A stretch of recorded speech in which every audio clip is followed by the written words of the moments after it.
Today we are making Thanksgiving dinner. And Thanksgiving is a dinner that intimidates a lot of people. It intimidates even some of the best chefs because you're cooking for a large group of people. It's something you're not used to doing, and it's a huge turkey. A lot of people are not used to doing that. So I'm here to make that really easy for you to do. And it can be as simple as something that's done overnight and you wake up and everything's ready to go. So the first thing that I'm doing is slicing mushrooms. The mushrooms that I have here are creminis and regular button mushrooms. I have two different flavors. Creminis always have a more meaty flavor, so they give a lot of flavor to the sauce that we're going to make for our casserole. The button mushrooms add just a little bit of texture and a lot of mushroom flavor as well. So we've got two different flavors going on in our sauce that we're making. Now traditionally when you're making these casseroles, it's always this mushroom sauce that comes out of a can.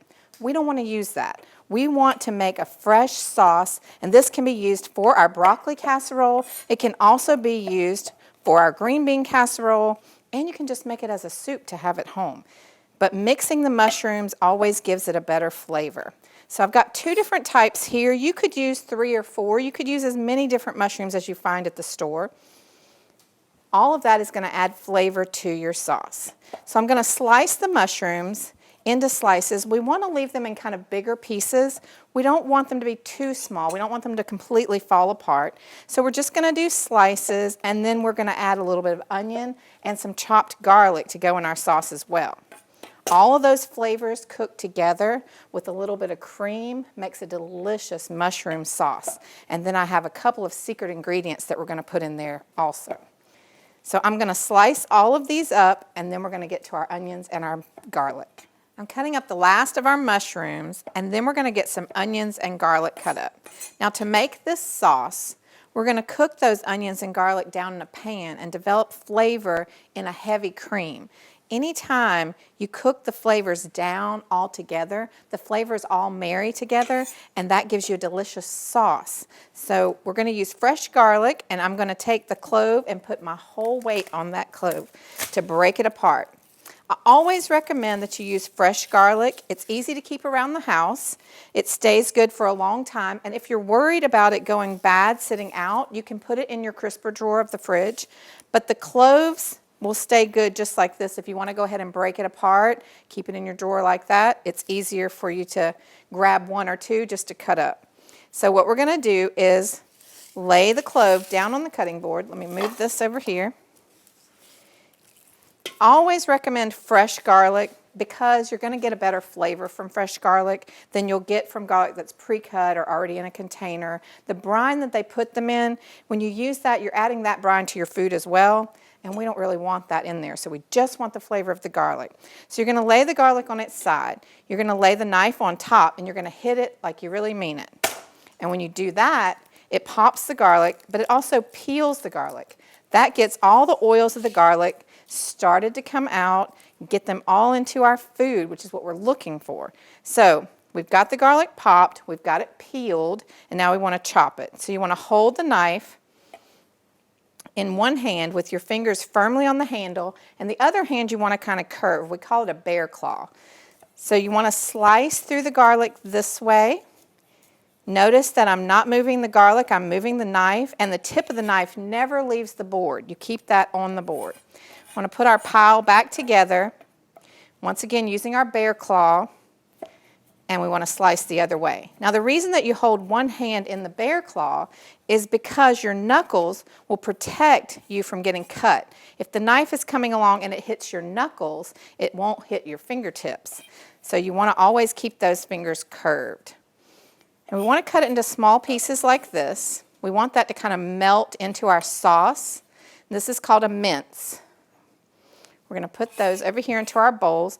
You always want to get everything prepared ahead of time. You want to cut everything ahead of time and put it in separate bowls. We call that mise en place in the kitchen. When we have our mise en place ready and have everything in its place, it makes it easier when we're putting everything together. So if you have some little bowls in your kitchen, you might want to keep those around for putting all your cut ingredients in. So when you go to the stove, you have everything ready to dump in the pan all at one time. You don't have to keep running back to the cutting board. So the next thing that we're going to do is our onion for our sauce. And when you're cutting an onion, what you want to do is you want to cut off both ends of the onion. It helps you to peel the onion. It's an easy way to peel it. So you've got the top and the bottom cut off. Then you want to take your knife and you want to run it right through just the outside layer of the onion. Not all the way through the layers, just the outside part. And then you want to take that and peel it off. You're losing the outer edge of the onion, but that's where most of the damage to the onion is going to be anyway. So you take that layer off, it makes an easy way to peel it. The next thing that you want to do is cut your onion in half, lay it sideways, and then you want to cut through into strips. You don't want to cut all the way through to the end, just little strips in your onion just like this. Try to make them as even as possible. The reason that we cut things even in the kitchen is it makes things cook evenly. And you want to go back and cut through this way, but once again, not all the way through the onion. Then you're going to cut sideways. Now notice this time I have the knife off the cutting board. Anytime you have something too large to angle, you want to take the knife off the cutting board. I still have the bear claw in this hand. I'm holding things tightly so nothing slips, and a sharp knife is your best friend. So once we get that all cut, then we're going to put that in a little bowl also. We're getting all of our steps ready to go over to the range and make our sauce, but we also are getting things ready for our stuffing. We have all of our ingredients chopped up, and now it's time to start our mushroom sauce. We've got our mushrooms sliced into thin slices, 2 different types of mushroom to add flavor to our sauce. We've got a nice wide bottom pan. The wider the bottom of the pan is, the more surface area you have for the heat.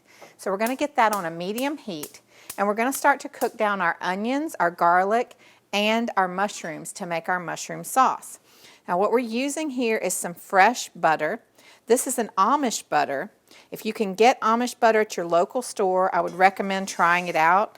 It's delicious. It has a great flavor. And it usually comes in these 2-pound rolls, and they hand roll each one of them, and they're really kind of neat.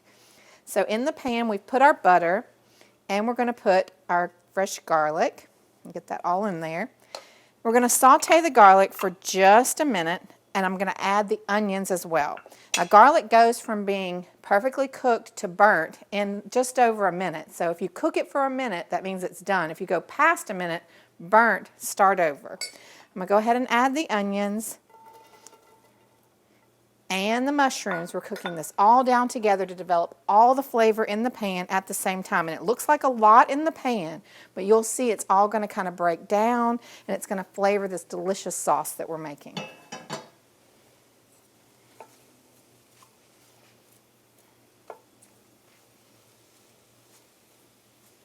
Our mushrooms, onions, and garlic have cooked down in the pan, and you can see it's considerably less, and we've got some browning going on the bottom of the pan here. That's all flavor that's in the bottom of our pan. That's what we're going to use to make our sauce. But the first thing we need to do before we put any liquid in this pan is we need to add a little bit of seasoning, because right now we haven't added any seasoning to the pan, no salt, no pepper, nothing to the pan except for the flavor of the onions and the mushrooms and the garlic. So we're going to add some of the special seasoning over all of our mushrooms, and then we're going to add a little salt and a little pepper. Salt will bring out the flavor of anything that you put it on. It helps to draw out the flavor. It helps to draw out the liquid. And we're making a sauce, so we want to make sure we draw out all of that liquid. A little bit of pepper. Stir that around. Now we're ready to add our liquid. And the liquid for this sauce is going to be heavy cream. All of this browning on the bottom of the pan, we want to get up off the pan and get it into our sauce. So I've got some heavy cream we're going to pour in there. I'm going to pour a little to start, and I'm going to use that to help me get those bits up off the bottom of the pan. We're going to let this cook down for about 2 minutes, and then we're going to build our casseroles. We're going to add the rest of our heavy cream. And we're making a lot because we're going to use this for 2 different casseroles. Our green bean casserole and our broccoli cheese casserole both gets this mushroom sauce. So we're going to stir this around and let this thicken up.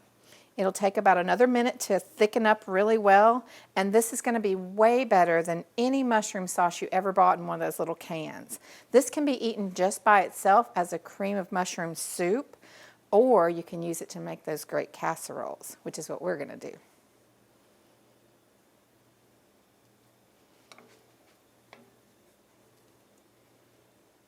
We cooked down all of our vegetables, and once they started cooking, I added just a little bit of chicken broth to the pan as well. I added a little bit of my special seasoning, salt and pepper. Now they're all softened up and we're ready to build our stuffing. So I'm going to go ahead and add the rest of the broth in here and get our stuffing crumbled into the pan to make a delicious dressing for our turkey. Okay, we have all of our vegetables cooked down and we've put all of our chicken broth in the pan. What we're going to do now is crumble some cornbread into there to make our dressing. So I've cooked off cornbread. I cook mine off with buttermilk. You can use the recipe that's on the bag, or you can use your own recipe that you have at home. What we're going to do is just break this into pieces and crumble it into our broth. So just with your hands, you want to pull it out of the pan and crumble. Once we get it all mixed up, the dressing actually absorbs all the broth, and that's what makes it moist. So you don't want to have too much cornbread, but you want to have enough to where your dressing is not going to be watery. Once we get this all crumbled in here, we'll put this into another pan that we'll bake off in the oven, let the top get nice and crispy. We're going to top it with a little bit of butter, and then we're going to bake it off in the oven for about 15 to 20 minutes, and we'll be ready to serve our stuffing. We're going to make our green bean casserole next. And what I have here is green beans that have been Frenched. And Frenched means that we just sliced them into really small slivers. We French cut them so they'd have more surface area for our mushroom sauce to coat them, so all the flavor will get into the green beans. So really quickly, what we're going to do is put together our green bean casserole and our broccoli rice casserole. Now, these casseroles can be made ahead of time, and that's really the secret. Get all this done ahead of time, put it in the refrigerator, and then that morning when you wake up Thanksgiving Day, put them in the oven, and about 30 minutes you'll have it ready to go. So there's no need to get up that morning and stress over making all of this. So our mushroom sauce, we're going to put half of it in here, and we're going to put half of it into our other casserole, which is our broccoli cheese casserole. So we're going to spoon this onto the top. I went ahead and bought the crispy onions that you buy at the store that we use in every green bean casserole. You can make them yourself, but you may as well just use the ones that you have at the store. Make that part a little easy. We went overboard and made our own mushroom sauce, so we can use the onions that we bought at the grocery store. We're going to mix this in with our green beans, and we're going to mix a little bit of the onions in there too. Let me get another spoonful or two. Remember, this has our mushrooms, our onions, our garlic, and the cream. We're going to sprinkle a little bit of the fried onions on there. We're also going to top it with the fried onions, but first we need to mix this all up. We want some of the crunchy onions mixed in with the green beans. We don't want them all just sitting on the top. Once we get it all mixed, everything in this pan is pretty much cooked already. We've already cooked off our green beans. Our sauce is cooked. So when you're putting it in the oven, all you're doing is browning the top. So this is really quick to come together. All right, we mixed all that in. Another ladle of the mushroom sauce on the top. And then we want to top it with a little bit more of the crispy onions. We want them to crisp up. I like to kind of put them around the edge. It's kind of traditional for the holidays. And as I said, this is done. This can go in the cooler and it'll be ready to cook off in the morning. Now we're going to put together our broccoli cheese casserole. It's going to be the same thing. We have the mushroom sauce that we made, and I cooked jasmine rice down with our broccoli. So I put the broccoli in the pan with the rice and cooked it all together. So it's flavoring the rice with the broccoli. This can be done ahead of time too. This rice can be cold. It doesn't matter because you're going to put it in the casserole and you're going to put it in the oven. So we'll layer a little bit of this in our pan. Oh, it smells wonderful. Jasmine rice is one of my favorite rices. Ladle some of our sauce on here. As I said, all this can be done ahead of time. I know a lot of people get up really early Thanksgiving morning and they're stressing over getting the turkey done and getting all the sides done, and we have so many people to feed. This is an easy way to do it. Get it all in the oven at the same time, and then you can sit down and relax and enjoy too. Now the last thing that goes in our casserole is some cheese. I've bought some pre-shredded cheese, but I also bought some specialty cheeses. You want to kind of mix it up. So this will be the bulk of the cheese. You mix it in with the rice. But when you're topping it, you want some kind of specialty cheese. And I've got a specialty cheddar. Actually, I have two of them. One's a little older than the other one, and we're going to grate these on the top to give a little extra flavor to our casserole. Now for the most important part of our meal, and this is going to be the easiest. So we have our turkey. This is about a 12-pound turkey, but it doesn't matter what size. You can get the biggest that you want that will fit in your roaster, and I'm going to show you that in just a minute. The first thing you want to do is season the inside, but you got to have one hand that you touch the turkey with and one hand that you touch the seasoning with. So what I'm going to do is hold the turkey up, and I'm going to put salt on the inside, and I'm going to put the seasoning on the inside. So you want to grab the salt, sprinkle pretty generously. You want to make sure you get lots of flavor in there. Then we're going to add the secret seasoning right down into the cavity of the turkey. All right, now we're going to add things on the inside of the turkey that we want to flavor our sauce that comes out of the turkey, all those beautiful juices that we're going to make the gravy with. And that's going to be any kind of citrus. I like lemon. You could use orange. You could use lime. We've got bell pepper. We're just putting this all into the cavity of the turkey. We got half of an onion. We're going to put that all in there. And I have some garlic. Now the garlic, all I did was chop off the top part. It doesn't matter that you leave all the skins on there. We're going to take that out later. So shove that in there. I have some sprigs of rosemary, fresh from the garden. That's going in the turkey as well. And some celery. All of this is going to make juices in the bottom of the pan that we're going to make our gravy with. So it's all adding flavor to our gravy.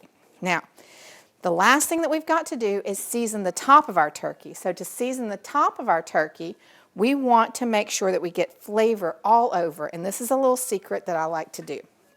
I've got butter. We're going to take butter, and we've softened it so you can mash it with your hands. We're going to lift up the skin of the turkey, and you're going to go under there with your fingers and break that membrane in between the skin and the meat. And you're going to shove the butter up underneath the skin, both sides. Then we're going to flavor the top of the turkey with a little bit of olive oil and a little bit more of the seasoning, and we're going to put that in a roasting pan. Now, it looks kind of lumpy, bumpy right now, but what happens when you cook this is all that butter melts under the skin. It melts down on the breast of that turkey. So let's get a little bit of olive oil on the top of the turkey, and then we'll put our seasoning on the top of the turkey so it'll have a nice, pretty color. Just drizzle that across the top. A little bit more of the seasoning. All right. We're going to put this in a roasting pan, and you can leave it overnight. So you put it in your roaster, and you roast for 4, 8, 6 hours. You can leave it overnight at 250. When you wake up in the morning, your turkey will be all ready for Thanksgiving.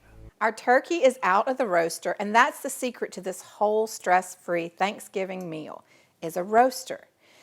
If you get one of these roasters to have at home, it will make your life so much easier. You can cook so many different things in here, but the turkey, remember we stuffed all the great flavors on the inside of the turkey, we seasoned the outside, wrap the legs up really well, and put it in the roaster. You put that on 250 overnight, and when it comes out the next morning, it's done. When you wake up, the whole house will smell like Thanksgiving, and you won't have worried at all about roasting your turkey. A lot of people get up really early in the morning to make sure the turkey is ready, and this is doing all the work for you. So that's our little secret to an easy holiday meal. We also made all of our casseroles and had those ready the day before. Those can go in the oven the next morning as well. In about 30 to 45 minutes, you're ready to put Thanksgiving on the table. So we made our broccoli cheese casserole. We made our cornbread stuffing. We made our green bean casserole.